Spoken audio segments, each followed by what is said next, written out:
I'm going to show you a build I have for Xbalanque in Smite for Arena. I'm going to show you the items I've got and whatnot, and give you like the entire basis around what does what and why. Now we're going to start with items here, and you see I've already got them all displayed here, but we go through it and explain what the idea of each one is. So in Arena, I found this build to be pretty freaking good, honestly. You see, we start out, it's basically a full-on attack speed build, and the reason for that is Xbalanque has his passive. Let me find it down here, the Dead of Night, and with each god that he kills gains permanent physical power increase, which basically is going to make his basic attacks and his abilities do more damage. And he also has the branching bola ability, which buffs his basic attack, which when you're a hunter, that's usually what you're using a lot of anyway. And that further increases his basic attack. Now the idea behind this build is that you're going full on attack speed basically. You see we've got attack speed of 1.99 final here. And then we also have a crit chance of 50. Basically, that's Rage and Deathbringer. Now, the idea basically behind this build is to try and get these Dead of Night buffs basically as fast as you can, but at the same time, you don't want to kill feed. So, just if there's an opportunity for you to get a kill early, you take it, because you're going to get those buffs early, and those basically are what's going to give Xbalanque his damage, because when your attack speed is at 2, typically your basic attack damage is going to be crappy, which 187 is not exactly that good. But that's without taking into account the Dead of Night buffs and the branching bola buffs and whatnot. So basically you're going to want to start with Ninja Tabi. This gives some physical power, but it also gives attack speed and movement speed, which is what you're going to want. That's basically what you want to start with. Next is Ichaival. I think that's how you pronounce it, but gives you a big 30% attack speed and a little bit of physical penetration as well, so you can ignore a little bit of armor. And then every successful basic attack increases your physical power by 10 and reduces your target's physical power by 10 as well for 3 seconds. Which stacks up to 3 times, so once you're getting some sustain going on someone, you're going to be, once those stacks build up, you're going to be laying some damage out. Next is Hastened Fatalis. This is a big one. This is very important. You get 30% attack speed, you get some more movement speed, and then when a basic attack starts hitting your targets, you basically ignore the movement speed debuff from doing consistent basic attacks.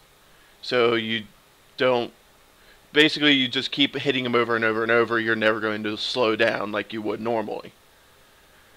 And then this is another very important one, Witchblade. Gives you some physical protection, so it's actually a little bit of defense, and it gives you 15% attack speed, but you want the aura, and reduces everyone around you, or all enemies within 55 units, lose attack speed by 20% and physical power by 30. Basically, if you're trying to 1v1 another hunter, and they don't have Witchblade nerf your attack speed and you do, you've pretty much already won. Now the next item is where you can really start doing a lot of damage with Rage. Physical power, critical strike chance of 30%, and then the passive where your crit chance keeps going up by 10% when you don't crit. Obviously that resets when you do crit. And then of course our friend Deathbringer gives you a good bit of physical power, another 20% crit chance, and you gain crit damage by 50%. Basically the idea behind this build is to crit. Late game, this build shreds. And it's also a very cheap build with the most expensive item being at $31.50. So I've thought about playing around with Executioner, maybe in places like Ichaival or something, but that would be, I think that's a little bit more expensive. So you will have some leftover gold, so that you definitely can play around with this a good bit as well. But the entire idea between these items is basically late game, you're going to be critting for at least 500 just about every hit if you have all the stacks from his passive, Dead of Night, and then you have Branching Bull on to boost your basic attack damage even more. You're going to basically out damage and out sustain almost any other hunter in the game unless they're using a build like this as well. And here's the abilities I've got laid out in the God Builder as well. Obviously, I've got Branching Bolas laid out pretty freaking quick. You want to get all of those as early as you can. Rising Jaguar is another really nice one. You can do a good bit of damage. It does a good bit of damage late game, and then the 20% physical power is nice as well. And then you got the additional poison damage from poison darts.